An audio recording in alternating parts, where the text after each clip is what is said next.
Endi 18 ga 19 ga kirganni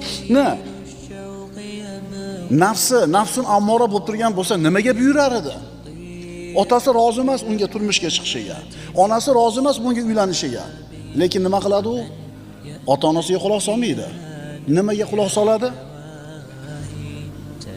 Endi tushunyapsizlarmi? Bizi bolalarimiz ertalabdan kechgacha qanaqa kino ko'ryapti, qanaqa qo'shiq eshityapti, qanaqa ideologiya bular miyasiga quyilyapti. Qalbiga quloq solmish. Ustozing bormi? Ha, ustozingga quloq sol. Ota-onang bormi? Ota-onangning gapiga quloq sol. Doim ota-ona nohaq bo'lib chiqadi kinolarda keyin. Bilasizmi? Ota-ona doim nohaq bo'lib chiqadi. Har qanaqa kinoda orqasida bir g'oyasi bo'ladi-da, oxirida. O'sha xulosa qilinadi.